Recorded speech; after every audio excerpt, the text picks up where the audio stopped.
दोस्तों, गंभीर बीमारियों का इलाज ढूंढना और उन बीमारियों को समाप्त करना मानवों की आवश्यकता भी है और मजबूरी भी। किंतु ये कार्य हम अकेले नहीं कर रहे हैं, बल्कि इस मुहिम में हम जानवरों को भी अपने साथ शामिल किए हुए हैं।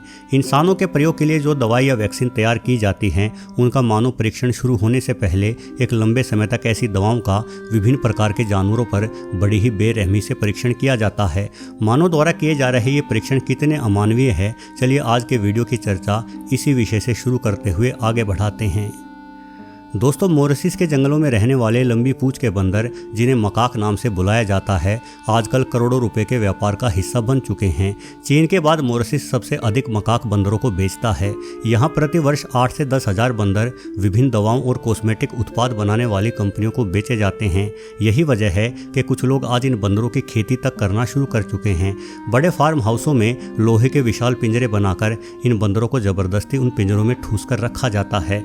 असल में पिछले कुछ वर्षों के दौरान WHO ने नए नियम बनाए हैं, जिनके अनुसार दवाई कंपनियां जंगली बंदरों को नहीं खरीद सकती, क्योंकि जंगलों में मकाक बंदरों की संख्या लगातार गिर रही है। इसलिए नियमों को ध्यान में रखकर दवा कंपनियां बंदर फार्मों में जबरन प्रजनन द्वारा पैदा किए गए मकाक बंदरों को ही खरीदती है। ऐसे में मकाक बंदरों की खेती करना फायदे का सौदा बन चुका है। सिर्फ दवा कंपनियां ही नहीं, बल्कि अन्य कई कंपनियां भी बंदरों का इस्तेमाल अजीबोगरीब प्रयोगों के लिए करती हैं। उदाहरण के लिए जर्मनी की कार बनाने वाली कुछ ही कंपनियों द्वारा लंबी पूंछ वाले अमेरिकी बंदर का इस्तेमाल डीजल कार से निकलने वाले धुएं के नुकसान जांचने के लिए किया जाता है। इसके लिए इन बंदरों को कई घंटों तक लगातार धुआं उगलते कार के साइलेंसर के सामने बैठा दिया जाता है। फिर बाद में ये जांच की जाती है कि इस धुएं से बंदर के फेफड़ों या अन्य अंगों में कितनी हानि पहुंची है। असल में बंदरों का जीनोम 93% तक इंसानों से मेल खाता है। ऐसे में बंदरों पर हुए नुकसानों के जरिए ये पता लगाया जा सकता है कि ये धुआं इंसानों के लिए भी कितना नुकसानदायक साबित होगा। दूसरी ओर दवा बनाने वाली कंपनियां भी सभी दवाओं का सबसे पहले इस्तेमाल बंदर और वानरों पर ही करती हैं। इन दवाओं में 26% जानवरों पर इस्तेमाल की गई दवाएं कम हानिकारक रहती हैं, तो 53% जानवरों को सामान्य रिसर्च के लिए प्रयोग में लाया जाता है। वहीं 31% जानवरों पर बेहद खतरनाक बीमारियों की दवाओं का परीक्षण भी किया जाता है, जिस कारण अधिकतर मौकों पर ये जानवर मारे जाते हैं। जब ये लगता है कि जानवरों पर इन दवाओं का अधिक नुकसान नहीं हो रहा, तभी इन दवाओं के मानव परीक्षण शुरू होते हैं। आज यूरोप के सभी देशों के मेडिकल कॉलेजों में जानवरों को काटकर ही मेडिकल की पढ़ाई कर रहे बच्चों को सर्जरी आदि करना सिखाया जाता है। शरीर के अंदरूनी अंग किस तरह से कार्य करते हैं, ये जानने के लिए न जाने कितने ही जीव प्रति वर्ष खतरनाक और जानलेवा चीर-फाड़ से गुजरते हैं। हालांकि कुछ जीव प्रेमी ये मानते हैं कि ये सब किसी मॉडल या वीडियो आदि से भी सिखाया जा सकता है, किंतु अधिकतर वैज्ञानिकों का मानना है कि सर्जरी के तरीके को जिंदा जानवर की चीर-फाड़ से ही अधिक बेहतर सीखा और समझा जा सकता है। एक रिपोर्ट के अनुसार वर्ष 2016 में सिर्फ जर्मनी देश के भीतर ही करीब 15 लाख चूहों को मेडिकल कॉलेज में रिसर्च और प्रयोगों के नाम पर मार दिया गया था। चूहों के अतिरिक्त 2.5 लाख से अधिक मछलियां, 1 लाख के करीब खरगोश और 2,500 के लगभग बंदरों की भी प्रयोगशालाओं में रिसर्च के नाम पर बलि दे दी गई, जिस वजह से एनिमल संरक्षण वाले मेडिकल कॉलेजों में जानवरों के प्रयोगों पर पाबंदी की मांग कर रहे हैं। दरअसल प्रयोग और रिसर्च के नाम पर पहले जानवरों को बीमार किया जाता है और फिर उस जानवर को दोबारा स्वस्थ करने की कोशिश की जाती है।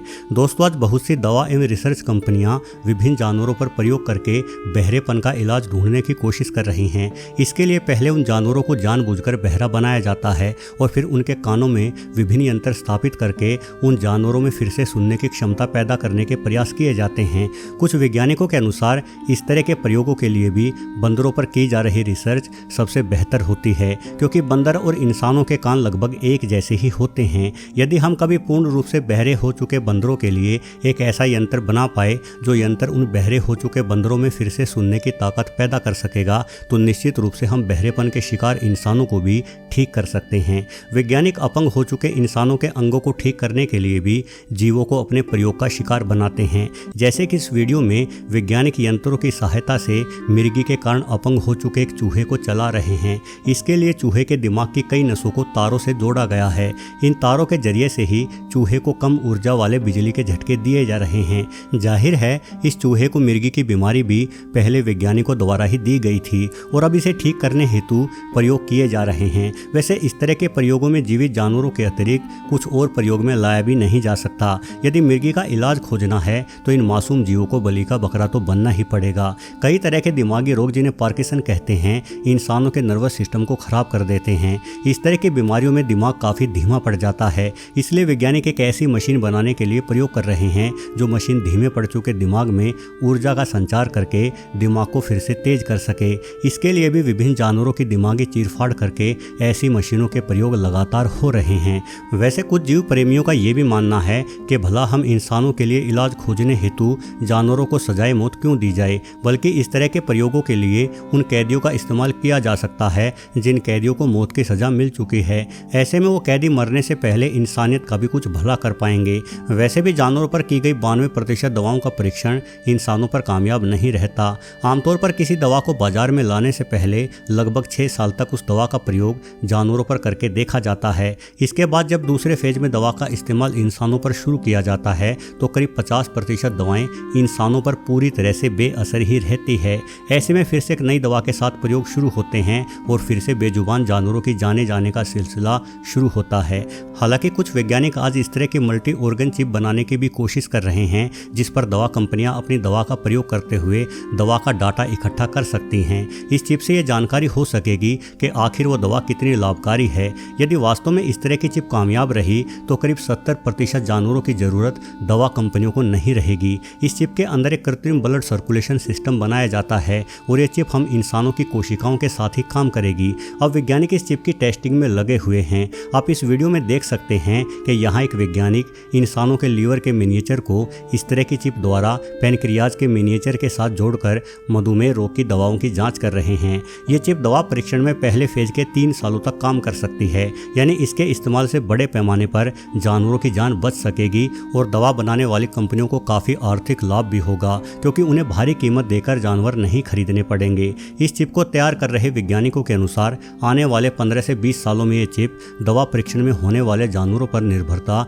90% तक कम कर सकती है।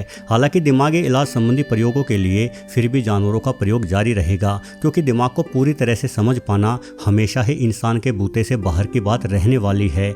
दोस्तों, सिर्फ दवाओं हेतु ही नहीं अपितु आज कॉस्मेटिक इंडस्ट्रीज भी भांति भांति की क्रीम बनाने के लिए जानवरों का इस्तेमाल करती है। उदाहरण के लिए कोई नई क्रीम या शैम्पू आदि हमारी आंखों या त्वचा के लिए कितने नुकसानदायक रहेंगे ये जानने के लिए इस तरह की क्रीमों को खरगोश की आंख में डाला जाता है। इन जांचों की वजह से प्रतिवर्ष कितने खरगोश अंधे हो जाते हैं हम नहीं जानते। सच तो ये है कि आज पूरे विश्व में विभिन्न प्रयोगशालाओं में इस्तेमाल होने वाले जानवरों का कोई भी सही रिकॉर्ड नहीं रखा जाता। इन प्रयोगशालाओं में मरने वाले जानवरों की संख्या हमारे अनुमान से भी अधिक हो सकती है। हालांकि इतना तो तय है कि यदि इंसानों को इंसानियत की भलाई के लिए खतरनाक बीमारियों पर काबू पाना है तो जानवरों पर किए जा रहे ये प्रयोग और ये अत्याचार जारी रखना ही पड़ेगा। किंतु अपनी बेहतरी के लिए बेजुबानों को यूं मार डालना आखिर कितना उचित कहा जा सकता है, इस बारे में आप अपनी राय कमेंट्स बॉक्स में जरूर लिखें। अपना बहुमूल्य समय निकालकर आपने ये वीडियो देखा, इसके लिए आपका बहुत बहुत धन्यवाद।